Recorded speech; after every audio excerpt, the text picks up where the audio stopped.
membuka pada praktek selanjutnya. Menurut pengamatan Ibu ya, waktu melihat pembelajaran yang ini sudah dilaksanakan, menurut Ibu itu sudah baik, sudah bagus. Ibu lihat di pembukaan ini menyapa siswa dengan ramah, wajah ceria, penuh semangat, full senyum, itu sudah baik. Itu akan menularkan energi positif ke siswa, menambah semangat buat siswa.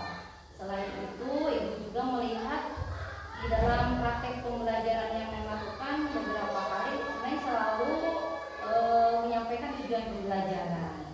Nah, itu sudah bagus karena ketika anak mengetahui tujuan yang akan dicapai, maka anak akan lebih fokus kepada tujuan tersebut. Ya.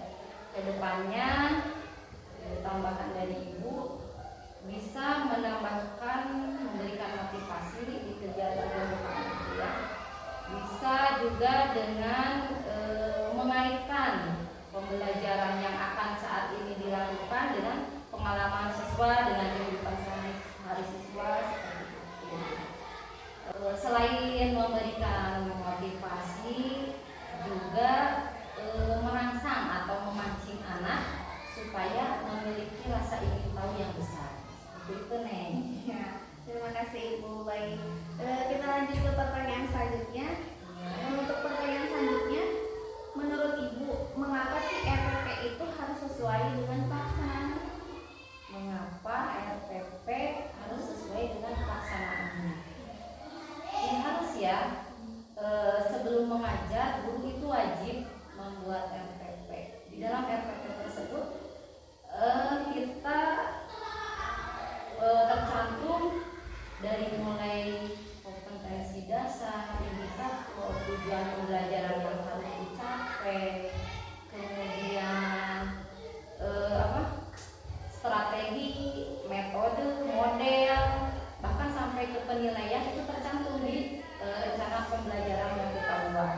Dari kegiatan awal sampai kegiatan inti, kemudian di kegiatan akhir, semua itu kita cantumkan, kita rencanakan di situ di RPP. Nah, di pelaksanaannya harus mengacu kepada RPP karena RPP itu merupakan acuan bagi guru dalam melaksanakan pembelajaran. Nah, mengapa harus sesuai? Kalau tidak sesuai, maka pembelajaran tidak akan efektif dan tidak akan terangkat seperti itu. Kalau menurut Ibu ya. Ya, mungkin ada tambahan atau sudah? Ya. Kita lanjut ke pertanyaan selanjutnya, pertanyaan terakhir. Bagaimana jika RPP yang dibuat itu tidak sesuai dengan penerapan yang Ini sepertinya menyambung dengan pertanyaan yang tadi ya. Tadi bagaimana kalau tidak sesuai dengan pelaksanaan? Mengapa? Pertanyaan yang tadi gimana? Mengapa RPP harus sesuai dengan pelaksanaan? Nah, yang sekarang bagaimana kalau tidak sesuai dengan RPP yang pelaksanaannya? Rasanya sama gitu ya. Sepertinya ya. Itu tadi ya, yang namanya RPP itu suatu kewajiban yang harus dibuat oleh guru agar pelaksanaan pembelajaran efektif dan juga terarah. Apa sih yang akan kita capai dalam pembelajaran yang dilaksanakan pada kegiatan hari ini? Tanpa RPP itu rasanya seperti tidak ada tujuan yang akan dicapai, dan pasti dalam pembelajaran itu tidak akan mencapai apa yang menjadi tujuan itu. Kalau menurut itu seperti itu. Seharusnya sih sesuai ya, karena RPP itu tadi yang sudah Ibu katakan bahwa RPP itu acuan. Kita wajib sebagai guru membuat RPP sebelum melaksanakan pembelajaran.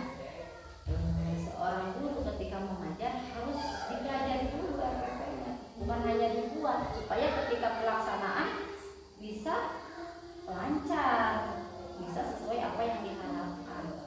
Tanpa RPP itu tidak akan terlaksana dengan baik.